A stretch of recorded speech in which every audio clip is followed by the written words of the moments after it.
Assalamualaikum warahmatullahi wabarakatuh. Selamat pagi dan sanak pandangan dimanapun Anda berada. Terima kasih Anda masih tetap setia di frekuensi 92,4 MHz perempatan di Padang. Hingga saat ini pukul 9 lewat 7 menit waktu Indonesia Barat. Dan sanak pandangan, seperti biasa kita saat ini bersama dalam program spesial program perempatan di Padang di setiap Kamis pagi, yaitu kearifan lokal Minangkabau, yang pada pagi hari ini kita akan mencoba mengungkit kembali posisi lapau ya, perannya dan juga fungsi strategisnya dalam masyarakat Minangkabau dalam topik lapau sebagai media egalitarian Minangkabau ya. Lapau sebagai media egalitarian Minangkabau. Baik, Dun sana pendengar, untuk memperbincangkan hal ini di studio telah hadir narasumber kita, Kepala Pusat Riset Kearifan Lokal UNP, yaitu Ibu Dr. Wirda Ningsih MSI, yang akan membahas hal ini. Dan seperti biasa, nanti Anda juga bisa bergabung di line telepon 812414 081166 09240 ya. Dua line telepon kita siapkan. Dan acara ini juga bisa Anda saksikan sekarang di live streaming Pro 4 RRI Padang sedang berlangsung ya. Dan nanti setelah selesai dialog ini, Anda juga bisa buka kembali di channel YouTube Pro 4 RRI Padang ya. Baik, Dun sana pendengar, kita sapa dulu kehadiran narasumber kita, Ibu Dr. Wirda Ningsih MSI, di studio bersama kami pagi ini. Assalamualaikum warahmatullahi wabarakatuh. Selamat pagi Bu Wirda. Waalaikumsalam warahmatullahi wabarakatuh. Iya, sehat Bu ya? Sehat, Nah, alhamdulillah. sehat, alhamdulillah. Ya, mungkin bisa didekatkan sedikit nyawanya Bu, biar lebih. Iya. Mikrofonnya aja. Oke, baik. Baik, Bu Wirda, terima kasih Bu pagi ini menyempatkan hadir di Perempat Bu ya. Iya. Kita akan coba ulik-ulik ini masalah salah satu apa ya, bisa dikatakan sebuah subsistem mungkin nih Bu ya, dari budaya Minangkabau yang bernama lapau gitu ya. Lapau. Dan ternyata lapau itu merupakan sebuah ruang, itu ruang atau media egalitarian Minangkabau, gitu Bu ya, soal topik kita. Nah, yang menariknya Ibu, ketika kita menyebut lapau, itu yang terbayang itu bagi orang Minang ini Bu ya, yang tahu lapau, yang terbayang itu bukan jualannya gitu kan Bu ya, yang terbayang itu suasananya. Itu lebih beda ketika kita menyebut warung umpamanya gitu ya, menyebut kafe umpamanya gitu ya. Nah, itu pasti yang terbayang itu adalah menunya gitu ya, hidangan dan semacam. Nah, apa benar lapau itu sebegitu pentingnya bagi orang Minang itu Bu, sehingga di mana-mana biasanya di setiap nagari itu ada satu lapau ya yang hadir. Sehingga itu jadi catatan juga. Ini sepertinya ada semacam keseimbangan ya, ada rumah gadang, ada surau, kemudian ada lapau gitu ya. Nah, apakah memang benar seperti yang saya ungkapkan di awal tadi, lapau itu merupakan subsistem dari sebuah peradaban Minangkabau? Gimana Bu Wirda? Jadi terima kasih Pak Ade. Minangkabau itu kan boleh dikatakan secara kultur politiknya gitu, bahwa orang Minangkabau itu memiliki sebuah sistem kekerabatan luas, yang memiliki sangat mengagungkan kebersamaan, kesepakatan bersama. Intinya bahwa orang Minangkabau itu membangun semangat egalitarian. Orang Minangkabau itu memiliki semangat demokrasi yang tinggi gitu.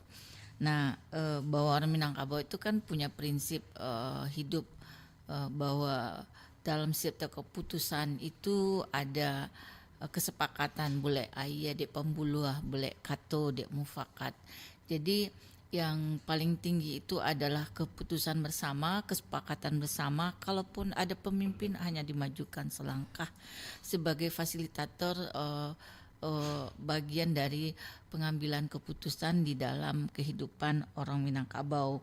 Nah, orang Minangkabau itu terkenal juga dengan kalau bahasanya tigu tungku sajarangan, bahwa orang Minangkabau itu dalam pengambilan keputusan itu sangat kolektif. Ada pihak pilar di dalam pengambilan keputusan, ada Cedik Pandai, Niniak Mama dan alim ulama, Punduk Kanduang dan Hulu Balang dan orang rakyat Badarai.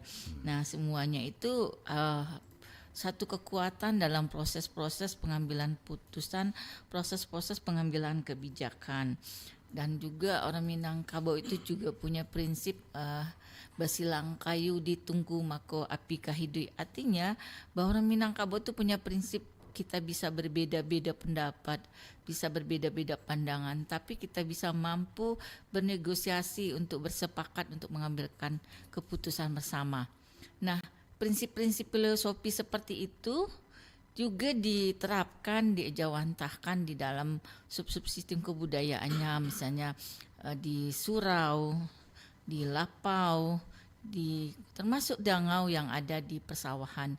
Di persawahan orang berkumpul, orang akan berbicara khusus tentang pertanian, bagaimana keteraturan yang harus kita bikin, peraturan, aturan bersama, nilai bersama, supaya kita mencapai sebuah kesepakatan, akhirnya timbul sebuah keteraturan dan keharmonisan.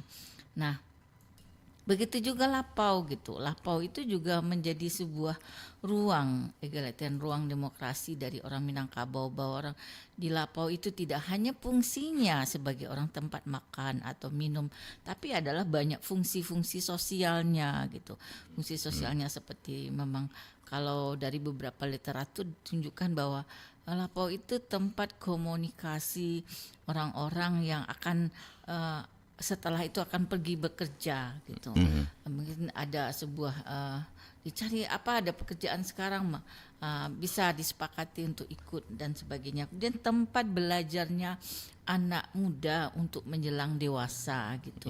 Jadi anak-anak muda pun juga berada di lapau sebagai bagian dari proses persiapan dia berada di menjelang dewasa.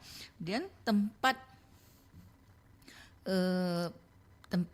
pergaulan, tempat komunikasi, tempat sosialisasi juga, tempat kalau Ibu Wida nyebutin juga proses tempat media pendidikan politik. Di situ kan ketika orang di lapau, orang akan mengungkapkan beberapa pendapat, beberapa diskusi yang hangat atau yang update di tengah masyarakat. Mereka akan membicarakan banyak hal, termasuk berbagai persoalan, tidak hanya persoalan sosial, budaya, soal kematian, soal perhelatan orang banyak, soal masalah-masalah yang ada di sekitar mereka, menjadi perbincangan atau perbincangan perdiskusian yang ada di lapau itu. Jadi lapau di Minangkabau itu di daerah Sumatera Barat tidak hanya fungsinya untuk memenuhi kebutuhan fisik dari orang yang berkunjung, tapi memenuhi kebutuhan sosial budaya dari masyarakat. Nah, kebutuhan sosial budayanya itu adalah tempat bergaul, berkomunikasi, berdiskusi, dan termasuk mungkin sudah banyak juga menjadikan lapau itu sebagai tempat analisis atau tempat kalau boleh dikatakan tempat. Kadang-kadang sebuah keputusan orang berbicara di lapau, nanti baru dia pergi ke ranah legal atau ranah formal setelah berbicara banyak di lapau. Nah, lapau ini bisa ada dua model, lapau yang ada mungkin dalam tradisional yang ada di masyarakat sehari-hari, tapi juga lapau itu juga dikonsepkan juga hampir sama fungsinya di kafe-kafe yang ada di kota gitu. Sebenarnya fungsinya banyak. Jadi orang sekarang gaya khas dari orang-orang Sumatera Barat, lapau itu tempat makan itu tidak hanya sebatas untuk makan dan minum, tapi memang ruang-ruang untuk mengungkapkan pendapat, ruang-ruang memutuskan sebelum sesuatu itu disepakati. Begitu Bu ya. Jadi kalau begitu Bu, bisa ditarik sebuah kesimpulan awal dari pernyataan Ibu tadi, kalau lapau itu secara visualnya kan Mungkin bagi teman-teman non Minang ya, yang jarang-jarang di Minang mungkin belum kebayang nih Lapau seperti apa. Bisa di googling aja bisa ya sebenarnya fisiknya Bu ya.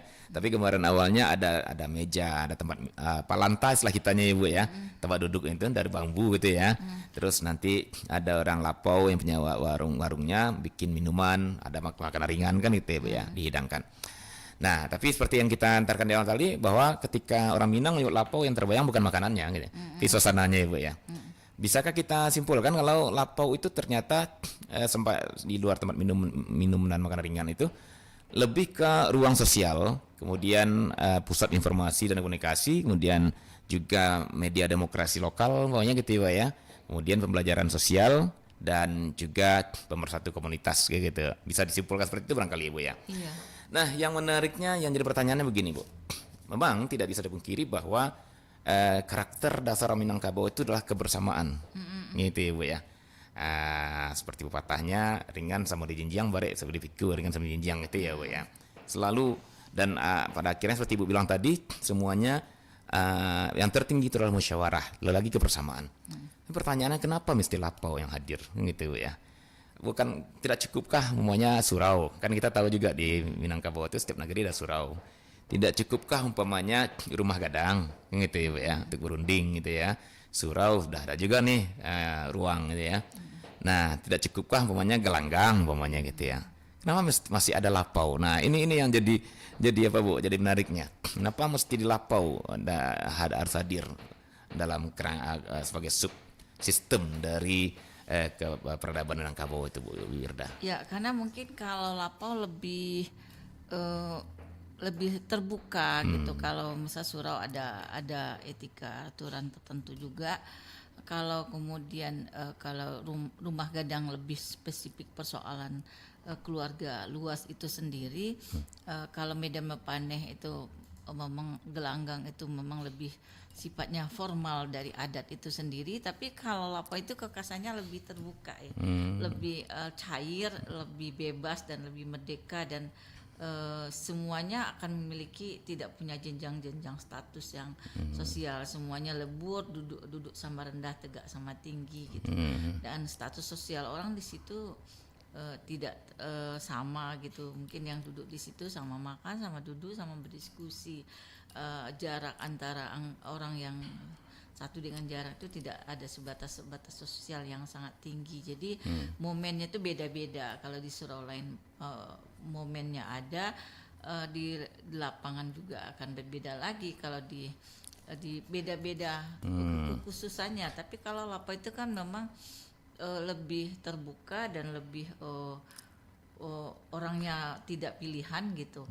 Kalau tidak pilihan tidak ada kasta-kastanya gitu ya, tidak ada perbedaan status ya. Ya siapa saja boleh di situ dan boleh berpendapat dan ruang negosiasi juga ada di sana. Misalnya dari beberapa diskusi ya, misalnya kalau zaman dulunya ya, misalnya dia belum mendapatkan pekerjaan, dia duduk di Lapau, nanti dia temu dengan teman ada kerjaannya yang bisa dikerjakan di situ juga salah satu yang mau didiskusikan. Atau dengan berlapau tuh ada masalah-masalah yang nanti mau dia kerjakan bersama, situ juga dibicarakan di Lapau. Jadi sifatnya tuh sangat variannya sangat banyak dibutuhkan di Lapau itu.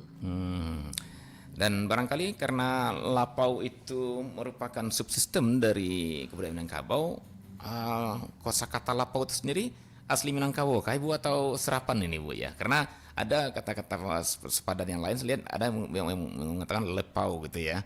Kalau nggak salah ada daerah Melayu itu lepau itu katanya kan gitu ya. Itu kekasan dari Undang Minangkabau. Minangkabau ya? Lapau itu. Cara apa maksudnya cekok bahasanya Minangkabau, ya Lapau. Di tempat lain ada lepau itu ada lagi kedai, ada lagi mungkin macam-macam lah. Itu kan memang beda-beda. Kalau itu pun kadang-kadang antara Minangkabau dengan Minang sabut lopau satu lagi. Iya tuh. Agak itu ya. Lebih nyebutnya ke OO gitu. Tapi kekasannya Lapau itu memang keunikan bahasa lokalnya Minangkabau gitu. Dan dari penelitian Bu Wirda, persoalan keberadaan di Lapau itu Ibu kan seperti Ibu bilang tadi ada lepau juga tempat lain ya, ada kedai juga kan, ada juga kedai kopi terkenal juga kedai kopi gitu ya, udah lepau kita Lapau gitu. Apakah suasana di sana juga sama semuanya dari tempat lain itu tetap berbeda, Bu Irda? Berbeda lah. Berbeda ya? Setiap daerah itu pasti sistem kebudayaan yang ada itu memiliki konteksnya beda. Mungkin tapi fungsinya hampir-hampir mirip, tapi ada perbedaan dari konteks-konteks daerah yang bersangkutan. Mungkin kalau di daerah Jawa juga ada kedai kopi, Iya. tapi lebih spesifiknya gaya Jawa gitu. Kemudian misalnya di daerah kayak Sumatera Utara ada juga ya lapo tua gitu kan, ada juga gitu kan, lebih variannya itu tertentu pula gitu. Kalau Minangkabau tentu kekhasannya itu dipengaruhi oleh sistem sosial budaya masyarakat setempat. Nah, kalau Lapau itu lebih dipengaruhi oleh sistem budaya Minangkabau, yang mana mungkin suasananya itu lebih suasana perbincangan-perbincangan yang egalitarian, perbincangan-perbincangan yang terbuka dan menghargai pendapat orang yang berbeda. Mungkin kalau di Lapau itu misalnya kalau ada yang berbeda pendapat ya sah-sah saja, nanti dia udah selesai dia pergi gitu. Jadi nggak terlalu ada sopan santunnya juga. Dari beberapa kajian yang ada ya tidak menjadi sebuah, jarang kita menemukan kalau di Lapau tuh orang bertinju iya, atau apa ya. Langsung fisik ya, bukan tak fisik ya. Karena memang ada kalau ada perbedaan pendapat, yang satu keluar aja dari Lapau itu gitu, selesai sudah gitu. Jadi ya. semangat egalitariannya itu sangat tinggi kita lihat gitu. Mereka tidak memang wadah yang memang kayaknya pure gitu, agak terbuka, agak tidak ada ikatan-ikatan yang terlalu kuat, tapi ada upaya untuk ada aturan yang tidak tertulis, bagaimana upaya di dalam Lapau itu menghargai perbedaan yang ada, menghargai keinginan orang, itu terjadi. Itu nggak ada lepas dari sistem budaya dari Minangkabau itu juga. Gitu. Menarik itu, Bu. Artinya begini, sesuai dengan topik kita bahwa Lapau itu adalah sebagai sebagai ruang egalitarian gitu ya. Lapau sebagai ruang egalitarian Minangkabau. Selama ini ketika kita berpikir tentang egalitarian, egaliter itu kan sama, gitu Bu ya. Nah, dalam konteks pemikiran modern, sama itu kan semuanya sama, apa sama kan lebih kebebasan gitu Bu ya. Bebas begitu, mau apa gitu ya. Nah, mau bilang apa, mau bicara apa, terserah gitu ya, gitu Bu ya. Nah, sementara di Lapau Ibu bilang tadi dia egaliter dalam artian di situ masuk anak kemanakan, di situ masuk orang Sumando kan gitu ya. Di saat yang sama bisa saja mungkin ini Mama juga hadir di Lapau gitu ya. Nah, itu yang akan kita pertanyakan, tapi sudah Ibu jawab. Artinya apakah egalitarian yang ada di Lapau itu akan mendobrak batasan nilai-nilai yang di luar Lapau? Maksudnya bagaimana kita memperlakukan nenek Mama, bagaimana kita dengan kata meliriangnya ke orang Sumando kan gitu ya. Bagaimana kita ke yang Samogada, yang sama besar gitu ya, karena yang kecil, karena Lapau bercampur semua. Nah, apakah akan terjadi pendobrakan nilai-nilai penyikapan itukah terhadap tidak? Nah, itu yang karena konsepnya egaliter bebas semuanya. Nah, ini itu kan kalau konsep kebebasan kesamaan itu kan pahamnya juga banyak. Tapi pada prinsipnya kalau dalam Minangkabau menghargai, artinya sama kedudukannya, tapi sama kedudukan itu ada juga aturan-aturan dalam kesamaan itu gitu. Artinya tetap ada aturan-aturan rambu-rambu bagaimana seorang Sumando kepada nenek mama itu juga ada. Kemudian malah kalau dilihat katanya kalau Sumando ada situ nenek mama, Sumandonya lebih banyak tenangnya gitu. Bukan pendapat tapi ada caranya. Tetap penghargaan status sosial, nilai itu tetap dilakukan kita sebagai anak. Lalu mama di situ sebagai apa? Jadi tidak kebebasan yang sama dalam artian tidak ada batasannya status sosial masing-masing, tidak, tetap menghargai di situ ada status sosial masing-masing. Malah misalnya ya tetap apa yang katunan ampe tetap terjadi. Yang kecil menghargai yang besar, bagaimana bicara kepada yang lebih besar, kepada yang lebih kecil, sesama teman atau kepada orang yang lebih dituakan gitu. Tetap itu menjadi kekuatan di dalam sikap di dalam lapau itu sendiri. Jadi kata Ibu tadi, lapau di Minangkabau itu tidak lepas dari apa yang menjadi sistem sosial dia budaya masyarakat itu sendiri. Cuma lapau itu menjadi salah satu ruang lagi untuk proses-proses proses demokrasi atau proses menghargai perbedaan pendapat itu gitu. Nah, itu mungkin lebih cair karena di situ tempatnya lebih terbuka dan lebih variannya lebih banyak. Tapi sebagai apa yang nilai luhur orang Minangkabau, itu sikap itu tetap menjadi sebuah pedoman perilaku mereka dalam keseharian. Begitu. Jadi dalam artian selepas-lepasnya egalitarian yang terjadi di Lapau gitu ya Bu ya, walaupun semuanya bisa bergabung di sana, mulai dari pucuk pimpinan nagari umpamanya ya, Pangulu katakan demikian, nih Mama orang Semando juga gitu ya, kemudian nama rumahnya dan kemenakan. Nah, tapi itu tempat pergaulan secara sosial, tapi tetap ada itu yang mungkin Ibu bilang tadi secara tak tertulis Bu ya, bahwa tetap bagaimana seorang Semando menghadapi nenek mama, bagaimana kemenakan menghadapi nenek mamanya, menghadapi orang Semandonya, itu tetap dijaga ya Bu ya. Tetap itu menjadi konteks itu ya, konteks daerah sikap perilaku filosofi Minangkabau itu menjadi acuan orang juga berperilaku di Lapau. Di Lapau Ibu ya. Oke, baik. Dan saudara pendengar, silakan Anda bergabung. Yang ingin bergabung, ini ada yang bergabung Bu Wirda ya. Kita akan coba terima di 08116609240. Baik. Halo, assalamualaikum warahmatullahi wabarakatuh. Selamat pagi. Dengan siapa di mana Pak? Waalaikumsalam warahmatullahi wabarakatuh. Iya, ini dari suaranya Pak Rizal ya. Oke. Silakan Pak Rizal Koto ke Bu Wirda Ningsih kali ini kita. Oke. Selamat pagi Bu Wirda. Selamat pagi Pak. Ambo sebagai apa kan bagaimana ya ini itu. Acok berinteraksi yun untuk itu. Satunya kong ada fungsi lapau itu adalah hilang gitu. Dulu gitu ya. Ketika orang pesta berale, Marapula itu hari pertama pagi itu diarak ke lapau. Gitu. Diperkenalkan gitu, orang Mandua Kito, warga Ciptona Baru. Marapula itu menelaktir orang lapau tuh, walaupun lagi Tagaleh, kopi Tagaleh, ya rokok kata batang.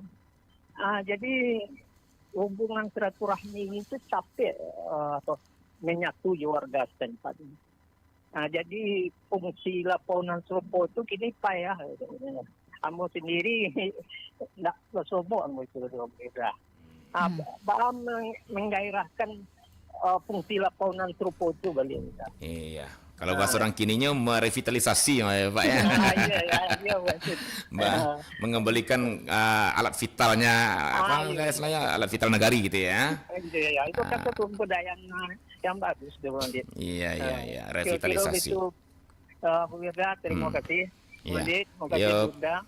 Wabillahi taufik wal hidayah. Assalamualaikum warahmatullahi wabarakatuh. Waalaikumsalam warahmatullahi wabarakatuh. Ya, jadi memang lapau itu kalau tadi kita sebut subsistem kebudayaan ya Bu ya.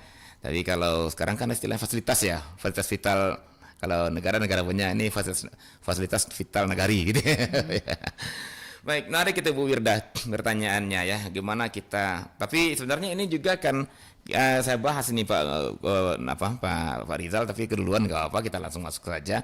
Ketika kita mencoba merefleksikan lapau dalam kehidupan modern hari ini.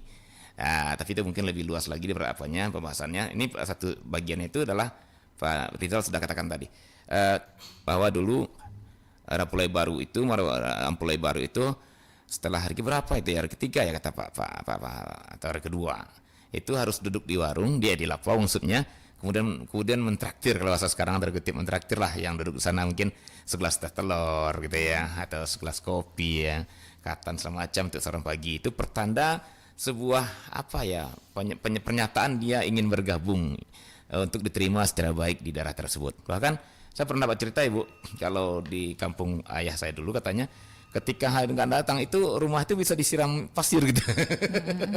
Kalau pagi Marapula juga nggak juga keluar ke lapau itu bisa di macam-macam apanya itu lah kan, semacam sekarang itu istilahnya diganggu lah gitu lah ya Bu ya. Nah sampai sebegitunya dari dulu tuh bagaimana lapau itu menjadi pusat sosialisasi masyarakat sehingga diwajibkan tanda kutip gitu ya, walaupun nggak ada aturan mungkin.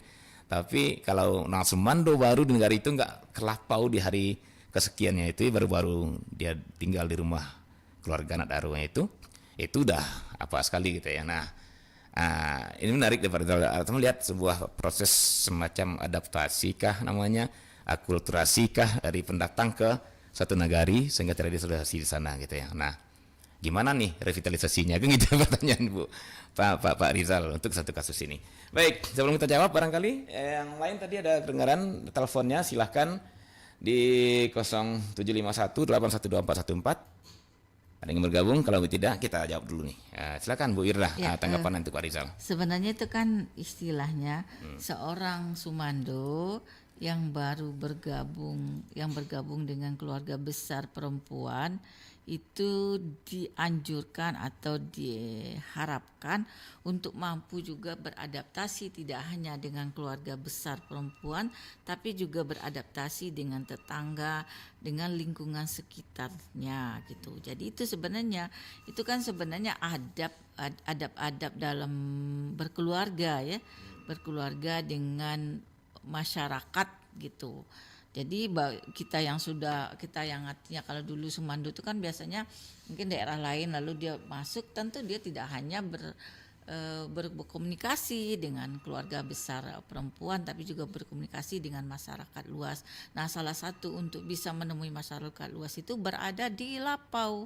Maka kunjungan seorang setelah menikah 2 hari 3 hari memang sesuatu yang nilai-nilai luhur itu berkunjung ke lapau kemudian beradaptasi. Mungkin cara pembuka acaranya ya kita lah yang kita mentraktir sekalipun satu minum air teh telur dan sebagainya. Itu sebenarnya itu etika sosial yang ada dalam Minangkabau bahwa ada cara kita berkomunikasi, bergaul dengan masyarakat yang lebih banyak. Nah itu suatunya itu kearifan lokal juga dan itu sebenarnya kalau bisa ya kita hidupkan kembali, kita vitalisasikan lagi. Nah itu mungkin salah satunya persiapan pelatihan pranikah itu juga pelatihan pranikah berbasis kearifan lokal. Artinya ketika kita sudah berkeluarga kita tidak hanya menjalankan fungsi-fungsi keluarga tapi juga menjalankan fungsi-fungsi keluarga untuk berinteraksi dengan masyarakat luas gitu. Nah itu mungkin kalau Pak ini mengatakan perlu revitalisasi, bagus juga itu kita bisa muatkan di dalam salah satu misalnya kan ini yang masalah kita kan menjelang nikah itu kan orang menikah itu kan tidak hanya memenuhi kebutuhan dari fisik dari kebutuhan keluarga inti tapi juga harus mampu juga memenuhi kebutuhan sosial dari lingkungan keluarga itu sendiri. Jadi ini adalah sebuah adab-adab dalam pernikahan, adab yang artinya kalau mau direvitalisasi ya kita bisa membuat kurikulum, salah satunya ya kurikulum pranikah gitu. Seorang kalau si nikah bahwa ada sebuah kita berkeluarga itu berbasis kearifan lokal, bahwa kita menikah itu tidak hanya soal kita keluarga inti tapi juga ada keluarga luas dan ada masyarakat luas. Nah salah satu untuk berkomunikasi dengan masyarakat luas itu adalah dengan cara mungkin yang itu kita hidupkan lagi setelah menikah, berkunjung ke lapau dan berkomunikasi dengan masyarakat, bergaul, dan itu satu kesatuan yang utuh untuk bagi kita yang baru menikah gitu. Begitu ya. Baik, itu jawabannya Pak Rizal. Jadi Bu Wirda ini support nih seperti ya untuk menghidupkan kembali ya, kalau hidup tradisi kembali, lapau. Nah kita itu menjelang pranikah itu kan ada semacam pelatihan, ada semacam modul bahwa kita menikah itu apa persiapan menikah. Persiapan menikah ya kita siap menjadi orang tua, siap menjadi suami istri, siap memenuhi kebutuhan ekonomi, siap memenuhi kebutuhan biologis, psikologis gitu, termasuk Sosial, ya. sosial bergaul dengan masyarakat sekitar, berkomunikasi dan beradaptasi. Salah satunya dengan cara mungkin nggak apa-apa diadakan lagi setelah 3 hari 2 lagi Marapulai, kita adakan arak-arakan ke Lapau sebagai bagian dari simbol bahwa kita mengingatkan bahwa seorang menantu atau seorang suami atau seorang laki-laki dia tidak hanya berada keluar masuk dari rumah, tapi bagaimana dia juga bergaul dengan masyarakat luas. Menyatu ya Bu ya. Menyatu dengan masyarakat yang ada di sekitarnya. Baik, yang ada di 0751812414. Halo, assalamualaikum warahmatullahi wabarakatuh. Waalaikumsalam, Dek. Iya Pak Sam, silakan Pak Sam. Dek, Iya Pak Sam. kalau nanti bicara untuk itu dia tuh sama sawah lebih tua. Memang ikmahnya sangat dalam. Iya Pak Sam. Dalam, sana dalam ikmahnya Pak Ibu Weda. Jadi kalau kunjung ke Lapau itu hendaknya tak perlu 7 hari sekali itu memperkenalkan diri secara sosial. Iya. Bersawah orang Semando Sianu kan itu. Mereka sama-sama yang lain itu ke orang Semando. Jadi kalau awak nak ke Lapau itu di awak itu kan ada janjang. Kalau awak nak ke Lapau itu letak orang ke Serambi gitu. Iya. Kalau awak ke Turut itu tidak itu. Jadi kalau ke Lapau di hari pertama itu ya, atau hari kedua, itu kan awak membayin orang itu kedua itu. Awak membayin minuman orang tu. Pada saat itu awak membayin. Kayak itu tradisi kalau awak di kampung dulu tu. Jadi kalau dapat itu ya kita berdari itu kau dapat ya di lestarian balik kau bisa kok bisa.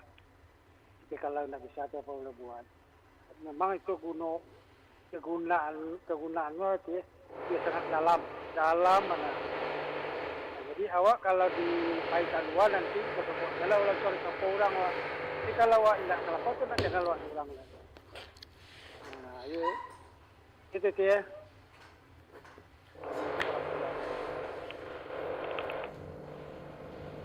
Ya baik Pak Zam ya, di Nanggalo mohon maaf ada sedikit gangguan tadi ya. Baik, silakan Bu Wir untuk apanya komentarnya Bu. Ya, mungkin ini Pak Zam untuk lebih mempertegas ya bahwa sebenarnya bahwa ada kehidupan sosial kita ketika kita sudah berumah tangga. Jadi itu adalah salah satu sistem nilai yang berkearifan lokal di dalam masyarakat kita, bahwa hidup kita setelah berkeluarga, kita tinggal di keluarga perempuan Minangkabau, kita perlu beradaptasi, bergaul, menyapa atau bersilaturahmi dengan masyarakat sekitarnya. Salah satunya dengan berkunjung ke Lapau, kemudian walaupun memang tidak perlu tiap hari ya, beberapa momen memang penting, momen tertentu kita bernyapa atau bergaul di Lapau, itu bagian dari kita bisa diterima oleh masyarakat. Kalau kita tidak bersikap seperti itu, nanti kita berarti kita tidak membangun interaksi sosialnya, tidak berkomunikasi. Nanti terjadi apa-apa, mereka pun tidak akan bertanggung jawab terhadap kita. Itu adalah bagian dari membangun kita semangat kebersamaan, bahwa kita bersaudara, bertetangga, saling bermasyarakat. Itu sebenarnya nilai-nilai luhur, dan memang itu perlu salah satu, kalau Bu Ir mengatakan salah satu materi penting dalam persiapan pernikahan. Ya, artinya kita menikah itu tidak hanya soal pemenuhan kebutuhan inti dari keluarga, tapi juga ada kewajiban sosial yang harus kita lakukan, kehidupan bermasyarakat, kehidupan bertetangga, kehidupan dengan orang banyak, kehidupan dengan orang-orang yang akan menjadi bagian hidup dari kita. Bagaimanapun kita ini adalah makhluk sosial, makhluk budaya yang tidak akan bisa hidup sendiri, tidak akan bisa menyelesaikan persoalan kita sendiri, bahwa kita butuh, bahwa kita menghargai orang lain, itu adalah sesuatu yang sifatnya sangat manusiawi. Iya, baik Bu Wir. Baik, itu jawaban untuk Pak Pak Zam ya, Pak Zam di Nanggalo tadi ya. Oke, maaf, harus mendengar tadi ada sedikit gangguan ya suara-suara karena memang ada lagi perbaikan gitu ya. Oke, baik. Oke.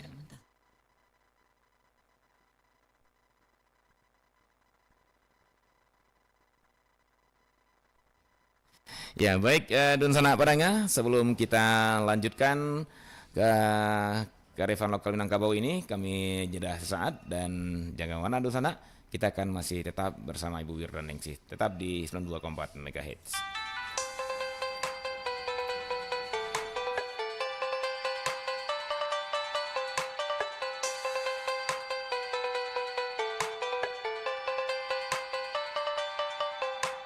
Rusuhana dan mendapat mimpi dan datang tadi malam. Rasa cincin laki di jari di bawah tabang balam. Rasa cincin laki di jari di bawah tabang balam. Anta iyo anta laku tidur tanggung hati denaiku. Laden cuba nak menghilangkannya batang baru suaju. Laden cuba nak menghilangkannya batang baru suaju.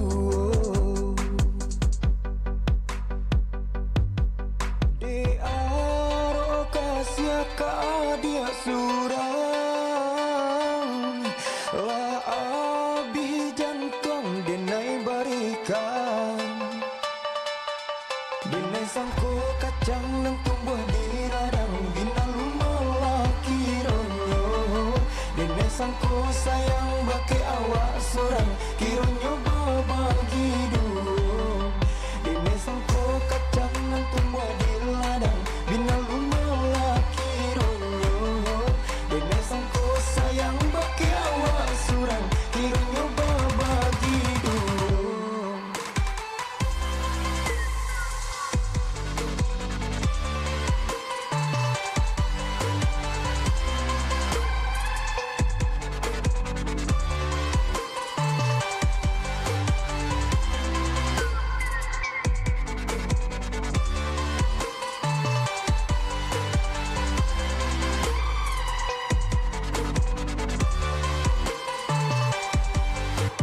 Rusuhana dan mendapat mimpi dan datang tadi malam.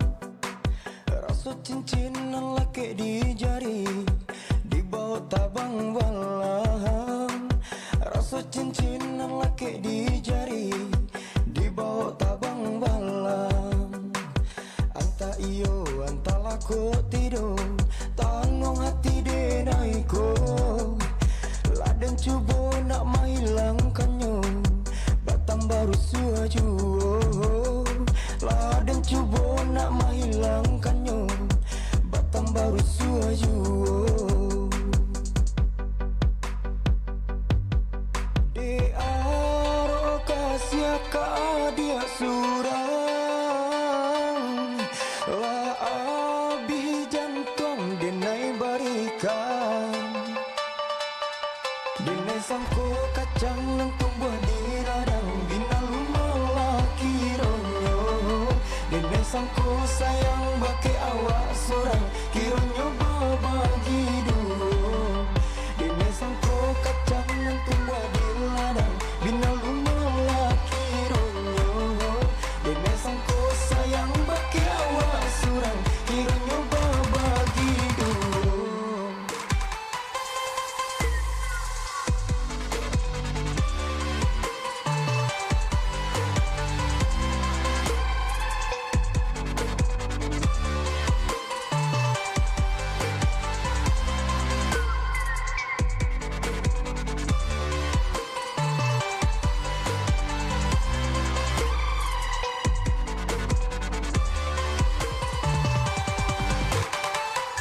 Minangkabau mengandung keindahan nilai-nilai budaya yang tercermin dalam pidato adat dan pasambahan yang bisa dijadikan panutan bagi kehidupan masyarakat. Dalam pasambahan, tidak semua orang bisa menikmati keindahan nilai-nilai budaya Minangkabau yang terkandung di dalamnya. Hal ini disebabkan oleh sebagian masyarakat yang menganggap pasambahan hanya sebagai kata-kata yang mengandung ungkapan, seperti petata, petiti dalam suatu tradisi tertentu. Namun, bila diamati dengan lebih dalam, pasambahan mempunyai nilai-nilai budaya Minangkabau yang bermanfaat bagi masyarakat yang berfungsi sebagai pegangan, pedoman, atau panutan tertinggi bagi kehidupan manusia.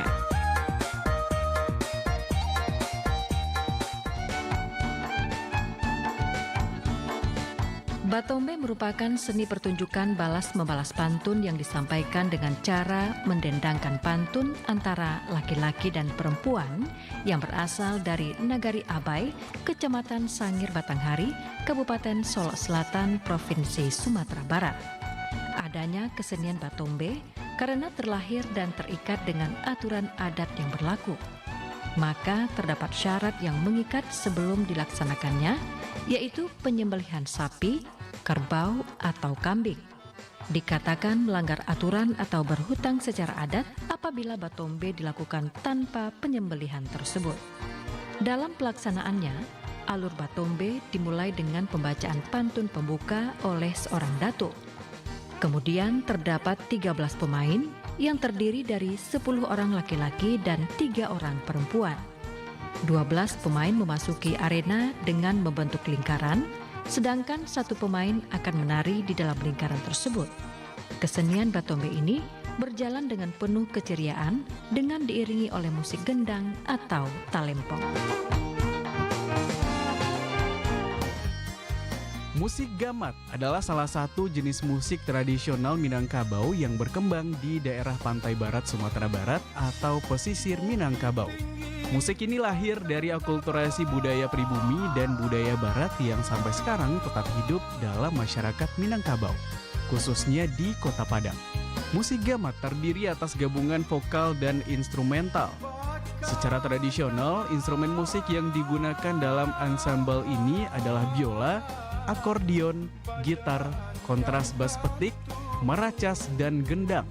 Perpaduan alat musik tradisional dan alat musik dari barat seperti biola dan akordion menjadi nikmat ketika dinikmati pada malam hari. Hai bajang jangan tuh, bajang jangan.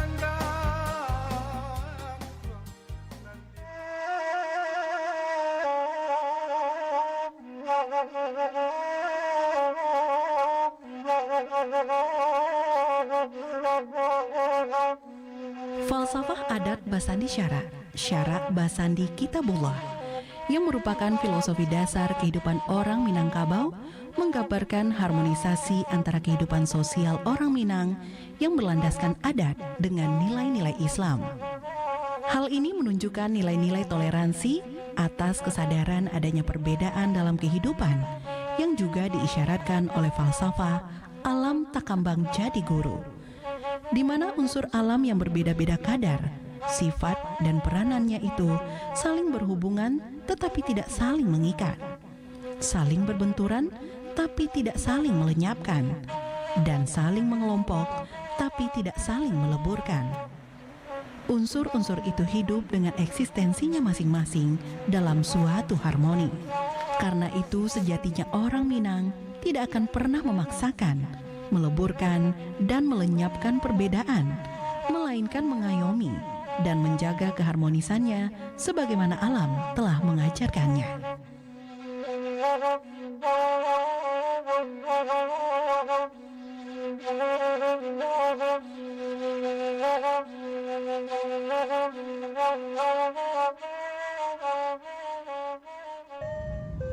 Bro, pramugarinya cakep juga tuh. Mana sih, Jo? Oh iya, cakep ya. Dia kesini tuh. Namanya Euis. Eis. Itu tuh nama Sunda, bro. Dibacanya Eis. Oh. Selamat siang, Pak. Maaf, sabuk pengamannya mohon dipasang ya, Pak? Iya, Mbak. Eis Jo, bukan Eis. Orang Sunda pan teh? Sumuhun Pak, Bapak orang Sunda oge? Muhun, abdi ti Bogor. Bro, masih aja pakai bahasa Sunda. Mau keluar negeri nih. Malu. Nggak usah malu berbahasa daerah, karena bahasa daerah adalah pendukung bahasa nasional.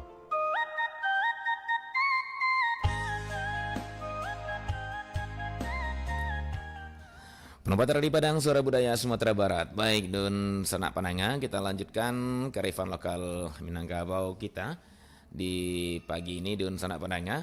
Dan kita masih bersama Ibu Wirda Ningsih, ya, Kepala Pusat Riset Kearifan Lokal Universitas Negeri Padang, ya. Baik, sepertinya ada lagi yang ingin bergabung, Bu Wirda. Kita coba terima kembali di 812414 ini. Halo, assalamualaikum, selamat pagi. Waalaikumsalam warahmatullahi wabarakatuh. Iya Pak, dengan Pak Malin Sampono. Atau boleh mesti juga Pak. Oi, nyoba naga Pak. Awak baru mandanga lo tuh. Judul cerita gini kok. Tentang Lapau. Lapau sebagai ruang egalitarian Minangkabau. Lapau untuk kopi, enggak warung kopi. Warung kopi ya, ya. Itu Pak. Sebut tadi dulu Lapau orang baru kan. Iya. Hanya itu mesti ya. Apanya Pak? Menurut pasal awak Minangkabau itu menurut yang diterangkan di nenek moyang awak dari guru. Kalau baru kau bukan menyinggung kan tidak rutia. Di masa jauh masuk awak orang baru namanya bukan orang baru rutia. Iya.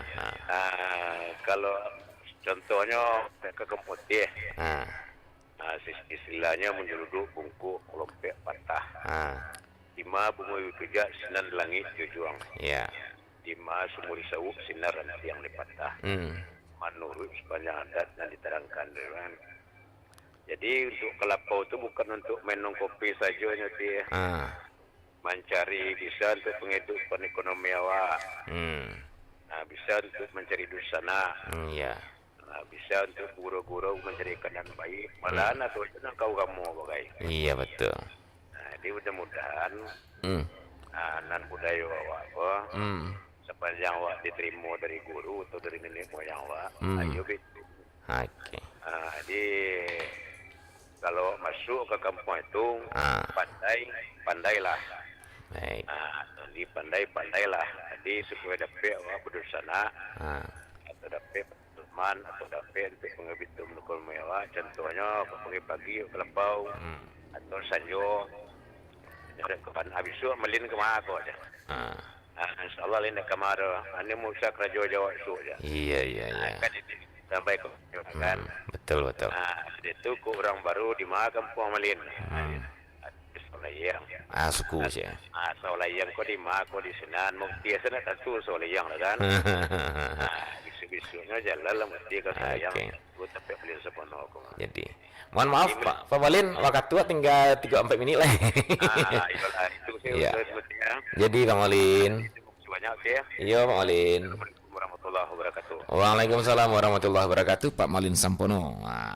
Silakan Bu Wirda. Ya, Lapau ada di Minangkabau tidak lepas dari sistem kultur dari Minangkabau itu sendiri. Fungsi Lapau tidak hanya untuk makan tapi juga fungsi untuk mencari hidup. Siapa tahu kita dapat koneksi, dapat teman, dapat yang akan mengajak kita bekerja, dan tempat mencari dunsana, tapi juga mencari ekonomi, juga tempat silaturahmi bergurau. Nah malah terakhir ini juga bagian dari politik. Kalau seseorang mau calon kepala daerah, calon kepala wali nagari atau calon wali kota itu kayaknya harus mampir juga ke Lapau sebagai bagian dari adaptasi, di mana bumi dipijak di situ Lagi lagi. diinjak. Ini Bahkan loh. kalau nggak mampir Bu, ada yang namanya "Lai singgah tadi, ndak lewat senyot." Nah, itu disabui di masyarakat. Disabui masyarakat, iya, Nah, lain singgahnya, lai itu mah patui iya, patui iya, lo iya. dukuangnya cik. Iya, iya. Alainya marasu badin sana Jawa. Iya, Nah, iya, iya. Kalau lainnya masuk badin sana Jawa, ayo patui lah wak gitu. Aduh lo kadang-kadang kan di awal orang kampung tidak ada pernah ke Lapau. Orang kampung mana tapi tidak pernah kemari itu. Iya, Tidak iya. di sana awak. Aduh, Betul. aduh orang sampai lainnya lah datang kemari, alai di sana awak. Jadi seorang kepala ini kan mau kepala ini kan hari ini kan pendaftaran ini. Iya, iya. Pendaftaran calon kepala daerah, wali Iya, kota, iya, wakil wali kota, bupati. Jadi Minangkabau juga punya instrumen politik di Lapau ya. Iya, jadi silakan ini calon-calon kepala daerah mampirlah ke Lapau sebagai bagian dari Memperkenalkan, silaturahmi, ya. memperkenalkan diri, mencari dunsana. Mencari dunsana gitu ya. Yang artinya memaparkan program, memaparkan visi. Selagi misi. belum ada undang-undang melarang kampanye di Lapau gitu ya. Enggak, di Lapau tidak dilarang kampanye. Iya, itu makanya. Ya, malah lebih merdeka di situ. Merdeka. Aduh, ini jadi menarik. Akhir kesana kita ketemu tapi sayang. Ini kan akhir pembicaraan kita. Pembicaraan. Ya, Bapak Ibu, ini sepertinya memang waktu kita sudah sampai di ujung. Sebelum kita berpisah, barangkali ada simpulan yang ingin Ibu Wirda sampaikan tentang bagaimana Lapau itu sungguhnya, kemudian kenapa Lapau yang dijadikan gitu ya, seperti yang bilang tadi, dan bagaimana kita mencoba merevitalisasinya untuk keadaan seperti sekarang, Bu, karena sekarang memang secara fisik kan pemukiman itu udah berubah jauh, Bu ya. Kalau dulu orang hidup berkelompok, bersuku, bernagari gitu ya. Sekarang orang hidup campur aduk semuanya gitu ya. Di satu perumahan, satu kompleks macam. Kadang-kadang ada Lapau, kadang-kadang ketika nggak ada Lapau gimana suasana Lapau bisa hadir. Nah, barangkali itu jadi PR kita. Bu, silakan Bu Wirda dengan simpulannya mungkin. Ya, sebenarnya kalau secara tradisional itu kan Lapau punya fungsi tidak hanya tempat makan, tempat sosialisasi, tempat bergaul, tempat memperkenalkan diri, tempat mencari ekonomi, tempat tempat menyelesaikan masalah-masalah yang ada di sekitar kita. Jadi sesuatu yang baik untuk dihidupkan kembali. Kemudian kalau dikaitkan dengan pernikahan, kita mungkin menjadikan sebuah pendidikan menjelang pranikah, bahwa kita setelah menikah kita perlu seorang yang baru menikah perlu juga berkunjung dan berkomunikasi dengan orang banyak di Lapau. Kemudian dikaitkan dengan mengenalkan Lapau, ya kita berikan juga bahwa di PKBAM, pendidikan karakter budaya Minangkabau, ada satu kearifan yaitu Lapau sebagai wadah tempat bertukar pikiran, berkomunikasi yang memiliki kearifan di dalam masyarakat. Malah bisa saja Lapau itu menjadi media pendidikan politik bagi masyarakat, karena di situ masyarakat diajarkan untuk memilih secara cerdas siapa calon pemimpin kita yang bagus. Maka salah satu diskusi rumor yang dikembangkan, isu-isu yang akan dibahas bisa juga di Lapau. Nah, dari pihak yang ada di calon kepala daerah silakan juga mampir di Lapau supaya bisa juga menyampaikan visi misi dan program dari Lapau itu sendiri. Jadi sangat luas fungsi dari Lapau, sangat baik fungsi Lapau. Jadi Lapau tidak hanya soal tempat bermain, ya, kalau kita orang tempat bermain, tapi adalah banyak lagi fungsi sosial budayanya yang harus kita coba lihat sisi positifnya. Iya, baik. Terima kasih Bu Wirda ya untuk bincang-bincangnya Ibu, dan sepertinya memang menarik sekali ketika Lapau kita ungkap kembali Bu Wirda ya. Namun karena waktu kita terbatas, ini sepertinya butuh pembahasan khusus nih tentang Lapau ini karena begitu luas ya. Baik dari sisi sosialnya, dari sisi ekonominya, dari sisi politiknya bahkan gitu ya Bu ya. Termasuk sisi keluarga yang menikah gitu ya. Jadi memang luar biasa Lapau ini. Jadi wajar, akhirnya kita simpulkan wajar Lapau dijadikan sebagai sebuah subsistem ya, subsistem kebudayaan Minangkabau Ibu ya. Kita pandang sebagai kearifan lokal. Sebagai kearifan lokal dari masyarakat Minangkabau. Makanya dulu tuh tidak ada rasanya satu nagari itu yang tidak punya lapau gitulah gitu ya Bu ya.